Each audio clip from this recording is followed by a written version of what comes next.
منها طبعا مصر بشكل كبير واساسي، ولا كان مشروع خلافه كما يدعى حتى الان من قبل السياسيين ومن قبل الرئيس اردوغان طبعا. طبعا احنا يعني الكثير من غالبيه المؤرخين المصريين ما كانش كان هناك اجماع كبير على ان ما حدث من التواجد العثماني في مصر هو كان الحقيقه، وكمان بالنسبه للعرب كان المرأة في الحروب. واستخدام المرأة في الحروب هو ليس يعني استخدام جنسي، سواء كان اغتصاب او اضطهاد جنسي او اضطهاد نوعي او حتى الاباده نفسها بتركز على النساء اكثر، لانهم هم اللي بينتجوا الدور الانتاجي. كانت الدولة العثمانية أو العثمانيين يسيطروا على مصر وينهبوا خيراتها ويسيئوا إلى شعبها ويسيئوا إلى رجالها ونسائها وإلى كل خيراتها.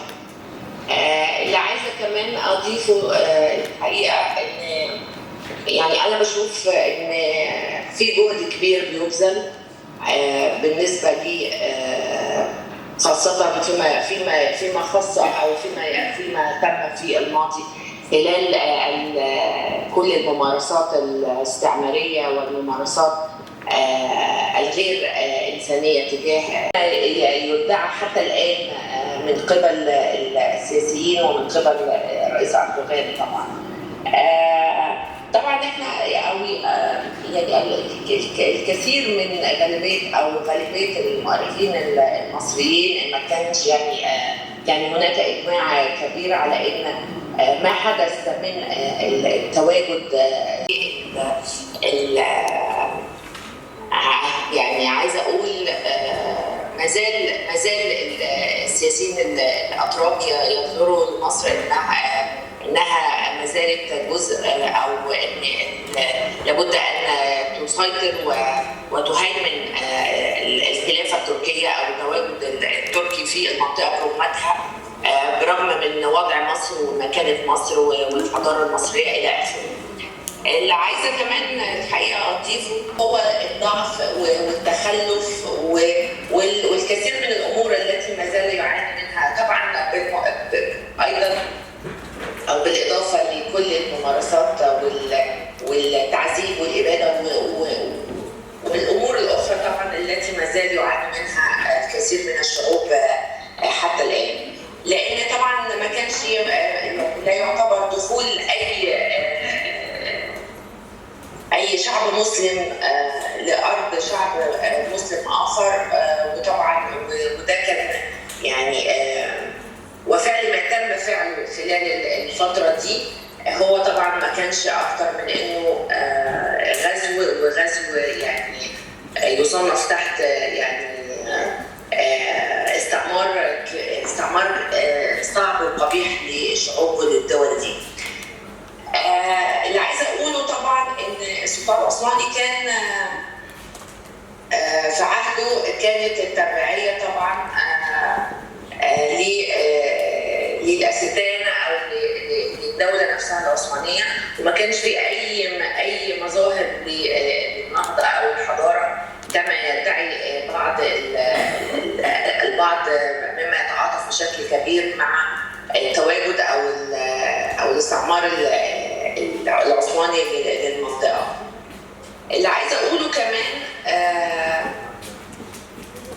ان وجودهم في مصر طبعا خصوصا فيما يخص المراه او يخص وضعيه المراه المصريه في زمن العثمانيين هو كان يعني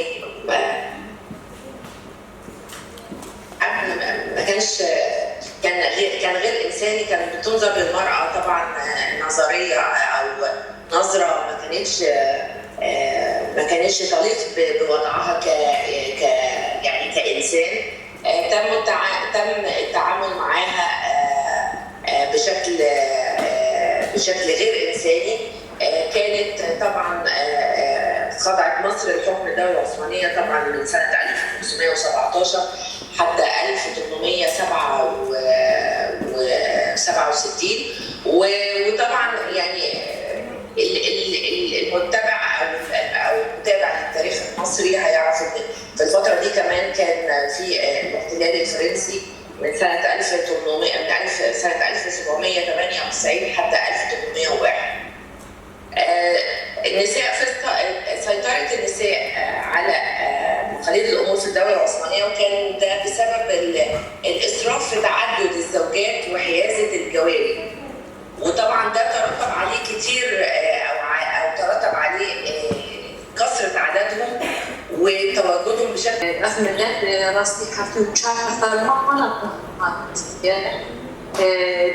انجام به بیشتر پیمان دکو کردستان هاتی چند پارچه‌کنش بر کمونیت ایستیشی ده هر چند پارچه کردستان دیجیان دکه روشلات کردستانی بودن روشهای کردستانی باشی کردستانی حتی باقی کردستانی یه هری زیاده پارچه کو زرال کو قطعا هنگسری چباق ایستی اوش پارچه کو باقی کردستانی له مثلا بری به هزاران ملت ایستین باقی کردستانی جیان دکه مثلا عرض قوال سلمان قوال سلمان کیفان ده انجام يعني امبيش هم قاسي إيريش وقتل عام وكون وجيدة أنا أمبيني ملتي يستيد باقي كردستان لنما قالت كتير معها روشافاي يعني امبيش روشافاي السوريشي همان بهمان هواي جهكو هريز درها إزدلي معنا أو شيء هالشيء باشري كردستان العراق أكيد بيكون مثلا أنجامها يعني أفهم بارشيكين أشتكو دمي أمشي بارشيكين هاد قابلين تاني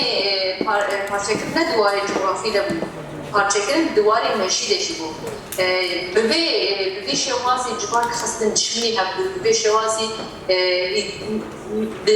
دستي مثلا أمبيشن عربي من المنطقة دستي عثمانيان بدهان فرمان هاتنا تشيدرن دوجا ما إيرو ده أب إيش جالك بردوام الناس فازم ده كيف بيشو تاني ديرو كده وسأم بحس بكم كي بروشاشي أم خلاصنا كنشبكو حتى يشار دورمان عن الناس سريرين لكن عندك حتى يشار جران من الأكوان القتلة بيكون يعني بروشاشي حاضر كيف سا تيرناكي لي تشتغل أفكار بعض مشين دروجة ما إيرو ده هي أخطري بردوام مسلسل سالي روزاني تمام بو بجاس هكريمان روزاني وحتى روجة ما إيرو أمريكا ليش إيش العثمانية سجفاك إزاي شو بتجواري بردوام بده جات قبل عام شكرنا نبتة سجفاك إزاي نسر ألمانيا نسر بش جبويجي وديسا هولداني وانهروها حتى إيرو روجي إيريشي حريزي تنسر جنب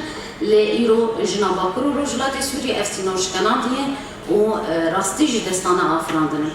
خب سيستم كري دنابا بسيستم جيبا قرتي يا مهم جمرة از نخواز مدريش بكم والجنين باكرو رجلات سوري بحمي بيك هاتين خوا أم هشيار من والبيشيا غام بيمانا وكي جسركي يعني جوكي بركي بو أم نهلن كزر جاي لميراثي ما بك لأرثي ما بك لدسكفتية ما بك. بارستنا في دسكفتية دسته جنين باكرو رجلات سوري داي چاوان پیشنگتیا آواکرنا دستگفتیان کرد و عینی پیشنگتیا بارسنا واجب کن سرکف نجوم خاص.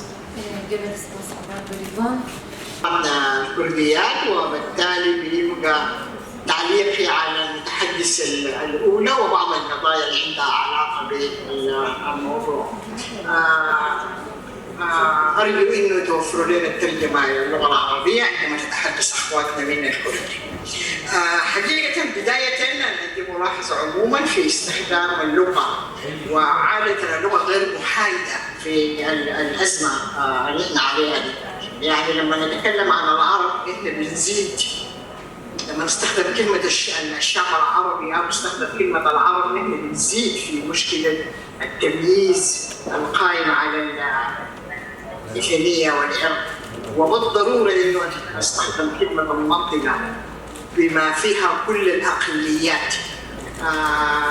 فدي مسألة مهمة جدا فلا بد منه ننتبه إلى مسألة اللغة لأن هي عندها علاقة بالثقافة وبتبقى الثقافة هي في باتفاق نظامي وموقع بين القيصر الروسي القيصر الثاني والعثمانية التركية.